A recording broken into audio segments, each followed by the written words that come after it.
মেয়েদের ১২টি বদঅভ্যাস রয়েছে, যে বদঅভ্যাসগুলো ইসলামে একদমই অপছন্দনীয়। এই বদঅভ্যাসগুলোর কারণে একটা নারী জাহান্নামী হয়। তাই এই ভিডিওটি সবাইকে সম্পূর্ণ দেখার অনুরোধ জানাচ্ছি।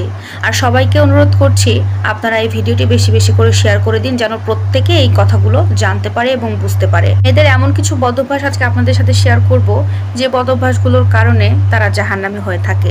১ নাম্বার, যে মেয়ে তার স্বামীর সাথে তুই তুকারি করে কথা বলে, ওই মেয়ে একদম জাহান্নামী হবে। আল্লাহ তাআলা ওই মেয়েকে কখনোই পছন্দ করে না। তাই সবসময় চেষ্টা করবেন স্বামীকে তুই তুকারি না করে সম্মানের সাথে কথা বলতে। ২ নাম্বার, যে স্ত্রী, যে নারী তার স্বামীর হক সঠিকভাবে আদায় করে না, এটা যে কত বড় বাজে অভ্যাস, কত বড় ভুল, এটা যদি নারী জানতো তাহলে কখনো এমন কাজ করতো না। স্বামীর হক সঠিকভাবে আদায় করতে হবে। আর যে নারী সঠিকভাবে হক আদায় করে না স্বামীর, সেই স্ত্রীকে, সেই নারীকে আল্লাহ তাআলা জাহান্নামী করে দেন।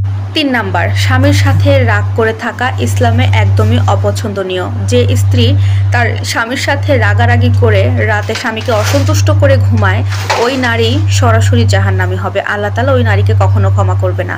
স্বামী স্ত্রীর মধ্যে ঝগড়া হবে, এটা খুবই কমন একটা ব্যাপার, কিন্তু এই ঝগড়ার সেখানে শেষ করতে হবে যেখানে আপনি ঘুমাতে যাবেন। রাতে ঘুমাতে যাওয়ার আগে অবশ্যই স্বামী স্ত্রীর মধ্যে ঝগড়া ঝামেলা সবকিছু মিটিয়ে স্বামীকে সন্তুষ্ট করে তারপরেই ঘুমাতে হবে, না হলে আল্লাহ তাআলা আপনাকে জাহান্নামী করবেন। ৪ নাম্বার, স্বামীর কথা যে স্ত্রী শোনে না, যে স্ত্রী স্বামীর কথা অনুযায়ী তার জীবনযাপন পরিচালনা করে না, ওই স্ত্রীকে আল্লাহ তাআলা পছন্দ করে না এবং কখনো ক্ষমা করবে না। ৫ নাম্বার, স্বামীর সাথে উচ্চস্বরে কথা বলা। স্বামীর সাথে কখনো উচ্চস্বরে কথা বলা যাবে না। আল্লাহ তাআলা কখনো পছন্দ করে না ওই নারীকে, যে নারী তার স্বামীর সাথে উঁচু গলায় কথা বলে, স্বামীকে অপমান করে। ৬ নাম্বার, স্বামীকে না বলে বাহিরে যাওয়া। এটা যে কত বড় ভুল, কোনো নারী জানলে কখনো এই ভুলটা করতো না। স্বামীকে না বলে বাহিরে গেলে আল্লাহ তাআলা নারাজ হন। স্বামীকে না বলে কখনো কোনো স্ত্রীর বাইরে যাওয়া উচিত নয়। আর যে নারী স্বামীকে না জানিয়ে বাইরে চলে যায়, ঘরের বাইরে প্রবেশ করে, ওই নারী সরাসরি জাহান্নামী হবে। ৭ নাম্বার, স্বামীর ইচ্ছার বিরুদ্ধে কোনো কাজ করা যাবে না। যে নারী স্বামীর ইচ্ছার বিরুদ্ধে কাজ করে থাকে, ওই নারীকে আল্লাহ তাআলা কখনো ক্ষমা করবে না। ৮ নাম্বার, অন্য কারোর সামনে বা নিজের বাবা মায়ের সামনে যে স্ত্রী তার স্বামীকে অপমান করে, ছোট করে কথা বলে, তুচ্ছ তাচ্ছিল্য করে, এর থেকে অপমান ওই পুরুষের কাছে আর কিছুই হতে পারে না।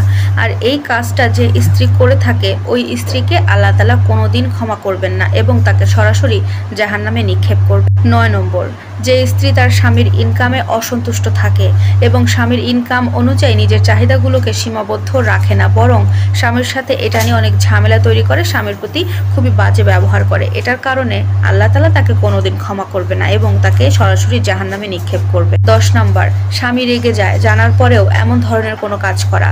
এই কাজগুলো জানা সত্ত্বেও যদি বারবার করে থাকে, তাহলে ওই নারী আল্লাহর কাছে সবসময় অপছন্দনীয় হয়ে যাবে। ১১ নম্বর, যে স্ত্রী নিজের স্বার্থের জন্য স্বামীকে কুবুদ্ধি দিয়ে থাকে, ভালো পরামর্শ না দিয়ে, সেই নারীকে আল্লাহ তাআলা কখনো পছন্দ করেন। আর ১২ নম্বর, স্বামীর মনে কষ্ট দিয়ে যে স্ত্রী স্বামীর চোখ দিয়ে পানি ঝরায়, এই স্ত্রীকে, এই নারীকে আল্লাহ তাআলা কখনো ক্ষমা করবেন না। এবং এমনকি এই স্ত্রী যদি সারা জীবন ইবাদত বন্দেগীতে নিজেকে নিয়োজিত রাখে, তাহাজ্জুদের নামাজ পড়ে, তারপরেও এই স্ত্রীকে, এই নারীকে আল্লাহ তাআলা কখনো ক্ষমা করবেন না এবং তাকে জাহান্নামী করবেন। এই ১২টি অভ্যাস যে নারীর মধ্যে আছে, সেই নারী জীবনে কখনো সুখে শান্তিতে সংসার করতে পারবে না, এমনকি তার কোনো ইবাদত আল্লাহ তাআলা গ্রহণ করবে না, তাকে কখনো ক্ষমা করবেন না, তাকে সরাসরি জাহান্নামে নিক্ষেপ করা হবে। আশা করছি আপনাদের কাছে ভিডিওটি অনেক ভালো লাগবে। আল্লাহ হাফেজ।